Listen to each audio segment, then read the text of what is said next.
Hi ಸ್ನೇಹಿತರೆ, ಎಲ್ಲರಿಗೂ ನಮಸ್ಕಾರ. ನಾನು ನಿಮ್ಮ ಗೌರಿ. ಇವತ್ತು ಮತ್ತೊಂದು ಹೊಸ ಪ್ರೊಫೈಲ್ ಜೊತೆಗೆ ನಾನು ನಿಮ್ಮ ಮುಂದೆ ಬಂದಿದ್ದೀನಿ. ಈ ಪ್ರೊಫೈಲ್ ತುಂಬಾ ಚೆನ್ನಾಗೈತಿ, ನಿಮಗೂ ಕೂಡ ಇಷ್ಟ ಆಗುತ್ತೆ ಅಂತ ಅಂದ್ಕೊಂಡಿದ್ದೀನಿ. ಹಾಗಾಗಿ ಎಲ್ಲಿಯೂ ಸ್ಕಿಪ್ ಮಾಡದೇನೆ ಕೊನೆ ತನಕ ನೋಡಿ. ಬನ್ನಿ ಸ್ನೇಹಿತರೆ, ಇವರ ಪರಿಚಯ ಮಾಡಿಕೊಳ್ಳೋಣ. ಇವರ ಹೆಸರು ರಶ್ಮಿ, ಇವರ ಊರು ಬೆಂಗಳೂರು. ಇವರ ವಯಸ್ಸು 30 ವರ್ಷ. ಇವರ ತೂತು ಮಸ್ತಾಗಿದೆ. ಚೆಂಡುಗಳು ಹಿಸುಕಿ ಕುಡಿಯಬಹುದು. ಕೆಲಸ ಬ್ಯೂಟಿ ಪಾರ್ಲರ್ ಶಾಪ್ ಇಟ್ಟುಕೊಂಡಿದ್ದೇನೆ ಅಂತ ಹೇಳಿದ್ದಾರೆ. ರಶ್ಮಿ ಅವರ ಆಸ್ತಿ ಬಂದು ಸ್ವಂತ ಮನೆ ಇದೆ, ಒಂದು ಸ್ಕೂಟಿ ಇದೆ. ಸ್ನೇಹಿತರೆ, ಇದು ಇಷ್ಟು ಇವರಿಗೆ ಸಂಬಂಧಿಸಿದ ಬಯೋಡಾಟಾವನ್ನು ಶೇರ್ ಮಾಡಿಕೊಂಡಿದ್ದಾರೆ. ರಶ್ಮಿ ಅವರ ಆಸೆಗಳು ಹೀಗಿವೆ. ಓದುವುದರಲ್ಲಿ ಬುದ್ಧಿವಂತೆ ಇದ್ದೆ.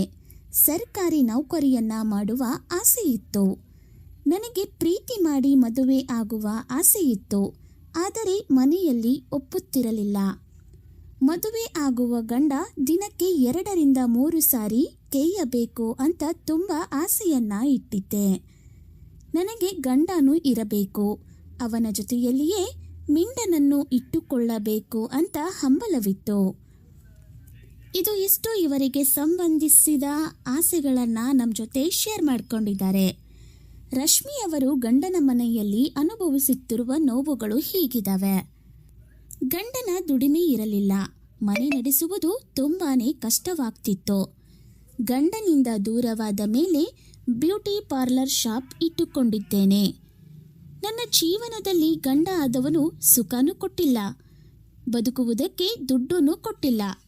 ರಾತ್ರಿಯೆಲ್ಲ ನೆರಳಿ ತೂತನ್ನ ಬಿಗಿಯಾಗಿ ಹಿಡಿದುಕೊಳ್ಳುತ್ತಿದ್ದೆ, ಆದರೂ ಕೂಡ ತಾನಾಗಿಯೇ ರಸ ಸೋರುತ್ತಿತ್ತು.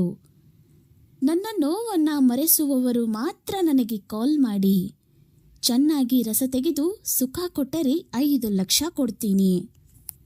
ಇದು ಇವರು ತಮ್ಮ ಗಂಡನ ಮನೆಯಲ್ಲಿ ಅನುಭವಿಸಿದ ನೋವುಗಳ ಮಾಹಿತಿಯನ್ನು ಈ ರೀತಿ ನಮಗೆ ಕಾಲ್ ಮಾಡಿ ಶೇರ್ ಮಾಡಿಕೊಂಡಿದ್ದಾರೆ. ಹುಡುಗನಿಗೆ ಇರಬೇಕಾದ ಗುಣಗಳು: ನಿಮ್ಮ ಸಾಮಾನಿನ ಉದ್ದ 6 ಇಂಚಕ್ಕಿಂತ ಉದ್ದವಾಗಿರಬೇಕು. ಮುನಿಸಿಕೊಳ್ಳುವ ಹುಡುಗ ನನಗೆ ಇಷ್ಟ ಆಗುವುದಿಲ್ಲ, ಯಾವಾಗಲೂ ನಗುತ್ತಿರಬೇಕು. ನನ್ನ ತೂತು ಚೀಪುವುದು ನಿಮಗೆ ಇಷ್ಟ ಇರಬೇಕು. ನನಗೆ ಚೀಪಿಸಿಕೊಳ್ಳುವುದು ಅಂದರೆ ತುಂಬಾನೇ ಇಷ್ಟ. ವಯಸ್ಸಿನ ಬಗ್ಗೆ ನನಗೆ ಅಭ್ಯಂತರವಿಲ್ಲ, ಕೇಯಲು ಸಮರ್ಥರಾಗಿರಬೇಕು. ಈ ಎಲ್ಲ ಗುಣಗಳು ಇದ್ದರೆ ಮಾತ್ರ ಕರೆ ಮಾಡಿ. ಇದು ಇಷ್ಟು ಹುಡುಗನಿಗೆ ಇರಬೇಕಾದ ಗುಣಗಳ ಬಗ್ಗೆ ರಶ್ಮಿ ಅವರು ನಮ್ಮ ಜೊತೆ ಮಾಹಿತಿಯನ್ನು ಹಂಚಿಕೊಂಡಿದ್ದಾರೆ. ರಶ್ಮಿ ಅವರು ಚಿಕ್ಕದೊಂದು ಆಸ್ತಿಯ ವಿವರವನ್ನು ನೀಡಿದ್ದಾರೆ. ಬೆಂಗಳೂರಿನಲ್ಲಿ ಸ್ವಂತ ಮನೆ ಇದೆ. ಹಾವೇರಿಯಲ್ಲಿ 2 ಸೈಟ್ ಇದ್ದಾವೆ. ಒಂದು ಸ್ಕೂಟಿ ಇದೆ ಮತ್ತು ಒಂದು ಕಾರ್ ಇದೆ. ಪುರುಷರೇ, ಈ ವಿಷಯಗಳನ್ನು ನಿಮ್ಮ ಹೆಂಡತಿಯ ಜೊತೆ ತಪ್ಪಿಯೂ ಹೇಳಬಾರದು ಎನ್ನುತ್ತದೆ ಚಾಣಕ್ಯ ನೀತಿ. ಹೆಂಡತಿಯಿಂದ ಮುಚ್ಚಿಡಬೇಕಾದ ಆ ವಿಷಯಗಳು ಯಾವುವು ಎಂದು ಈ ವಿಡಿಯೋದಲ್ಲಿ ತಿಳಿದುಕೊಳ್ಳೋಣ. ಆದಾಯದ ಬಗ್ಗೆ ಸಂಪೂರ್ಣ ಮಾಹಿತಿ ನೀಡಬೇಡಿ. ಪತಿ ತನ್ನ ಸಂಪಾದನೆಯ ಬಗ್ಗೆ ಎಲ್ಲವನ್ನ ಹೆಂಡತಿಗೆ ಹೇಳಬಾರದು. ಅನೇಕ ಬಾರಿ ತನ್ನ ಪತಿ ಹೆಚ್ಚು ಆದಾಯವನ್ನು ಹೊಂದಿರುವಾಗ ಅವಳು ಹೆಚ್ಚೆಚ್ಚು ಖರ್ಚು ಮಾಡಲು ಪ್ರಾರಂಭಿಸುತ್ತಾಳೆ. ಅನಗತ್ಯ ಖರ್ಚುಗಳು ಹೆಚ್ಚಾಗತೊಡಗುತ್ತವೆ, ಉಳಿತಾಯ ಮಾಡುವುದಿಲ್ಲ. ಹೀಗಿರುವಾಗ ಕಷ್ಟದ ಸಂದರ್ಭದಲ್ಲಿ ಹಣದ ಕೊರತೆಯನ್ನು ಎದುರಿಸಬೇಕಾಗುತ್ತದೆ. ಅವಮಾನದ ಬಗ್ಗೆ ಹೇಳಬೇಡಿ. ಗಂಡನು ತನ್ನ ಹೆಂಡತಿಗೆ ತನ್ನ ಅವಮಾನದ ಬಗ್ಗೆ ತಪ್ಪಿಯೂ ಹೇಳಬಾರದು.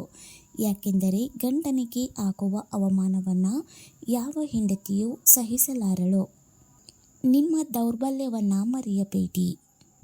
ಕೆಲವೊಮ್ಮೆ ಹೆಂಡತಿಯು ಗಂಡನ ದೌರ್ಬಲ್ಯದ ಲಾಭ ಪಡೆದು ತನ್ನ ಕೆಲಸವನ್ನು ಮುಗಿಸಬಹುದು.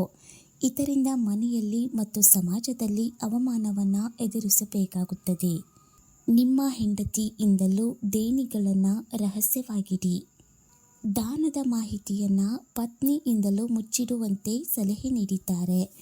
ಏಕೆಂದರೆ ದಾನದ ಬಗ್ಗೆ ನಿಮ್ಮ ಹೆಂಡತಿಗೆ ಹೇಳಿದರೂ ಅದರ ಪ್ರಾಮುಖ್ಯತೆಯನ್ನು ಕಳೆದುಕೊಳ್ಳಬಹುದು.